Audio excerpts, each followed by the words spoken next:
असफलता एक ऐसा शब्द जिसको मात्र सुनने भर से ही हमें एक अजीब से डर की अनुभूति होने लगती है। क्या होगा अगर मैं इस काम में असफल हो गया तो?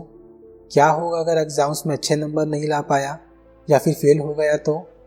क्या होगा अगर मुझे अच्छी नौकरी नहीं मिली तो? क्या होगा अगर मैं ज़िंदगी में किसी भी चीज़ में सफल नहीं हो पाया? घर वाले क्या सोचेंगे? खर्चे कैसे पूरे होंगे? होते हैं ना हम सबके ये सवाल। ये इतना सा शब्द ही हमारे लिए काफ़ी होता है हमारी नींद उड़ाने के लिए। तो चलिए इस छोटी सी कहानी से समझने की कोशिश करते हैं कि असफलता है क्या और हम सब इससे कैसे बच सकते हैं, इसके बारे में आज बात करते हैं। मगर इससे पहले हम स्टार्ट करें, मेरे इस चैनल को सब्सक्राइब करके बेल आइकन को प्रेस करना ना भूलें, क्योंकि 5 दिन बाद जो कहानी आने वाली है वो आप सबको बहुत पसंद आएगी। तो चलिए शुरू करते हैं। ये कहानी एक छोटे से बालक की है जो पढ़ने में भी अच्छा था और अधिकतर अच्छे नंबरों से पास हुआ करता था, या ये बोले कि उसने कभी असफलता का मुंह नहीं देखा था। पहली बार वह अपनी कक्षा में एक विषय में फेल हो गया था और बहुत ही निराशा से बैठा हुआ था। ना ही तो खाना खाने को राजी हो रहा था और बार बार बोले कि अब मैं पढ़ाई नहीं करूँगा, पिताजी के साथ काम पर जाऊँगा। ये देखकर माँ को बहुत दुख हुआ कि ज़िंदगी में यह पहली बार असफल हुआ है और ऐसा कह रहा है, आगे जाकर इसका क्या होगा। शाम को जब लड़के के पिताजी खेत पर से वापस आते हैं तो किसान की पत्नी लड़के के असफल होने के बारे में अपने पति को बताती है। किसान बोलता है, कोई बात नहीं, तुम खाना लगाओ, मैं अभी आता हूँ, और अपने बेटे के पास बात करने के लिए चला जाता है। लड़का अपने पिता को देखते ही रोने लग जाता है और अपने पिताजी से बोलता है कि पिताजी, मैं पहली बार परीक्षा में फेल हो गया। मैंने तो मेहनत भी बहुत करी थी, परंतु पता नहीं ऐसा क्या हुआ जिसके चलते मैं फेल हो गया।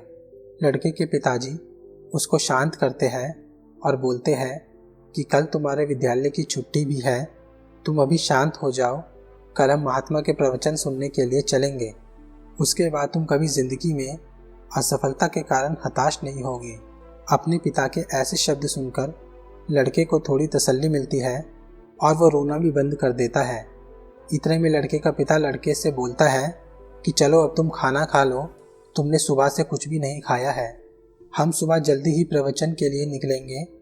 उसके बाद पूरे परिवार ने साथ बैठकर भोजन किया और बाद में वे सब सो गए। सुबह होते ही दोनों घर से निकल गए। रास्ते में दोनों बाप बेटों को भूख लगी तो दोनों ने घर से लाए हुए भोजन को खा लिया और आखिर में वो उस बगीचे में पहुँचे जहाँ पर बुद्ध के प्रवचन सुनने के लिए और भी लोग बैठे हुए थे।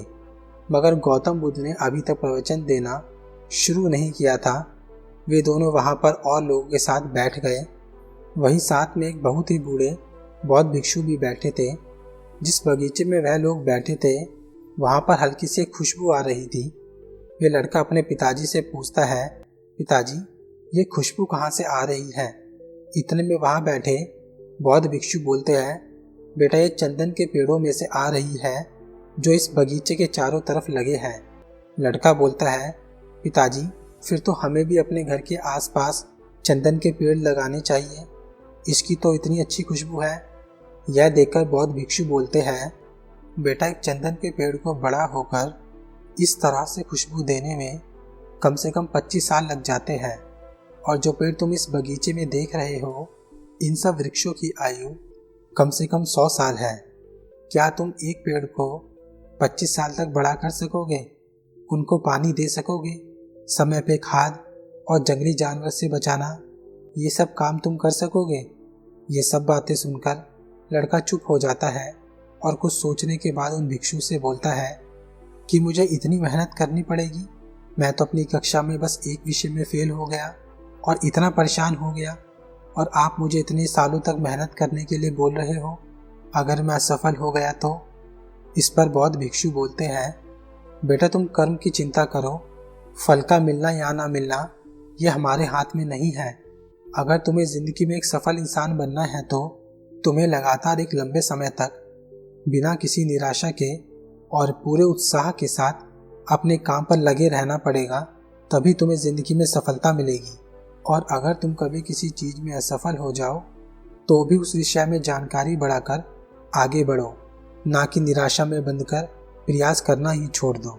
दोस्तों, हमें भी कभी अपने जीवन में किसी भी तरह की नकारात्मकता नहीं रखनी चाहिए।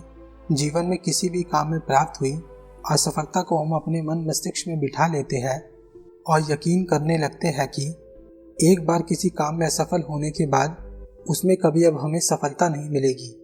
इस नकारात्मक सोच के कारण हम कभी प्रयास ही नहीं करते और हमेशा असफलता का मुंह देखते रहते हैं। हमें आवश्यकता है इस नकारात्मक सोच से बाहर निकलने की, अपनी उन कमियों को पहचान कर दूर करने की जो हमारी असफलता का कारण बनी, जिसके कारण हम बार बार अपने लक्ष्य को पाने में असफल हो रहे हैं।